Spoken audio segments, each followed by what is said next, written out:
because arms are a weak point, especially compared to my chest. I was talking about it with Frank. You guys remember FM Vegan Fitness?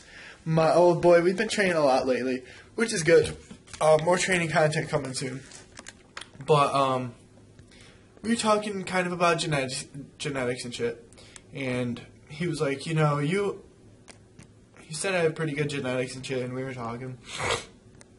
And he thinks that my strong points are my traps, which there's no denying. That's clearly my best body part, even though it's a fucking shitty body part to have, great. I mean, I guess if I had no traps, I'd want traps, but it makes the rest of me look small as fuck. So, traps, my back, my chest, and he said my calves, but I don't know about calves. My back is okay. My chest is pretty decent. And once I get to that elite level of conditioning that I really haven't reached yet, you can see like the dip in the side of my chest. Like how Phil Heath has that? That's 100% genetic. And it just so happens that I have it. And my upper chest is pretty big. But, until you get to that level of conditioning, it really doesn't fucking matter. So, it's just something to keep in mind is how important genetics are, as well as one of my friends, Carson. When he flexes, like his peak is just so like perfect shaped, but like where his bicep connects to like his inner elbow makes his arm look kind of. I mean, I would prefer his arms over my arms, but because my bicep head is like long as fuck. And he said he would rather have one like me, but I was like, dude, I'll trade you any day, because I look fucking dumb. But seriously, just genetics are so important to where your muscles insert, to the amount of mass you could put on your frame. I really shouldn't be cutting.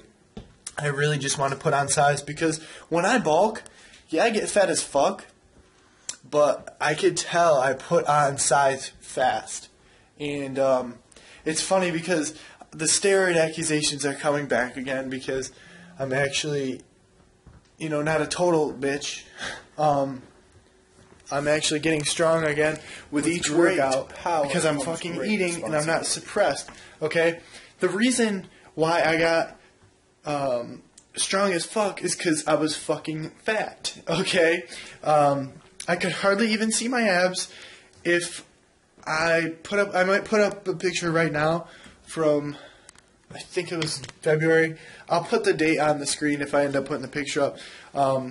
And I would not send that to my coach. That was my starting body weight, 220. That was when I was 224. I got up to 228. I didn't send it to him until the day that I visited him to do my posing. So that way he saw the transformation of me losing 30 pounds. So it gave like a better idea of how shit has been going. So I got fat as fuck, probably 22 to 24% body fat. I felt like shit. I was winded all the time. Just like walking up the stairs was kind of like I had to walk up 4 flights of stairs, and it was like I was like breathing fucking heavy. But at the same time, you have that extra padding, that extra cushion, the lubrication on your joints. I wasn't really getting injured at all, and my strength was just, I was following optimal programming, taking the best supplements that I could take, and it was just smart training, and I was making sure I got enough food. I was eating between 3 and 5 to 6 to 7,000 calories a day, and it just worked for me. And from the end of my contest prep, around show day, I was probably doing bench press wise like 265 for sets of 3 to 5 or so, maybe a little less, maybe like sets of 3. So I could do like 275 for like a single. To about 4 months later, or 5 months later, I was able to bench 330 pounds for a single, doing 275 for sets of like 5 to 6. So that's an idea of like how my bench press went.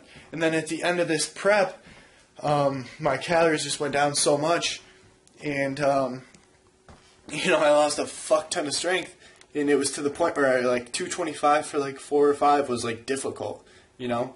I lost over 40 pounds. I lost about 42 pounds of fucking everything. You know, I clearly lost muscle. Like, I could see it and feel it, which fucking sucks, because, like, I went through all that just to diet again, and I fucking had to regain some size quick. And that's the thing about an anabolic rebound, is you can gain mass post-comp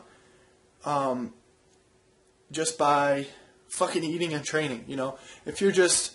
That was kind of a mistake I made, like, right away last year, was, like, once I did my post-comp, my anabolic rebound and whatnot, aka binge fest, I took a few days off from training when I really shouldn't have. And so I feel like more of it turned to fat than it did muscle this time around. It's just I'm holding a fucking ton of fat on my midsection, in my legs, which is weird because my legs don't ever really hold much fat. I mean, I still have some cuts, but not like how they were before. So whatever. But when you lose 41 pounds, you're going to lose strength. It's not that I hopped off of gear. It's not that I was on steroids before. I kind of find that funny because I've never had that hulking fucking size. I mean, you could tell that I got bigger, but it goes to my ass, it goes to my stomach, and apparently now my legs, which is whatever. I mean, as soon as I start doing cardio again, it'll cut right up. But I feel fat as fuck. Yesterday was my last kind of, not yesterday, but the day before yesterday was like my kind of last non-counting day, but I had to put it into my sheet that I send to Jeff because he wants my macros, my weight, each and every day, so then I can get my daily weigh-in and adjustments and etc. So, sorry I'm walking like crazy, it's just I'm getting ready to go to the gym and I figured I'd record this video. So I had to estimate what the hell I ate, and it was really hard because it was homemade food. I had a huge plate of mac and cheese, homemade mac and cheese, and I had like fucking 4 complete cookies and milk and shit right before bed. So I was going to be heavy as fuck in the morning just because I ate at like midnight. And then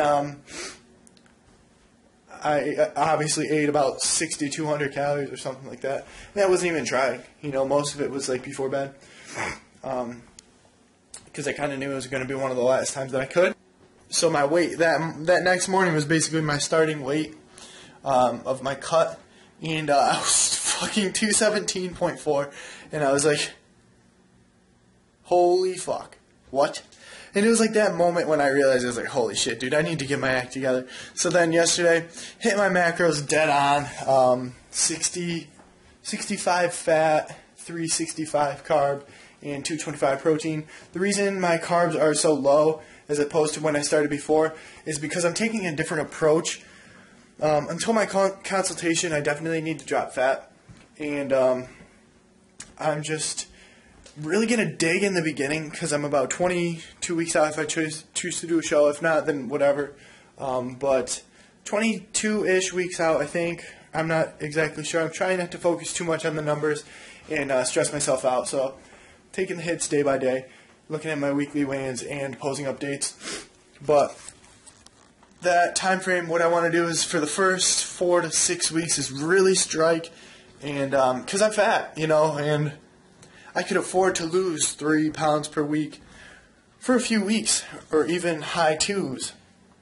But if it gets to be like I lose, like a lot of the weight that I lose this week is going to be water. That's why I'm not really paying much attention to it. Weight this morning was 213.2, so I lost 4.2 pounds overnight. You know, that's water. And that's just a look at what we're doing right now. In terms of macros, cardio, I'm not doing shit. Training, still training 5 to 6 days a week, depending on my days that I work, and hitting pretty much everything twice a week-ish. And yeah, so that's just what we're looking at right now.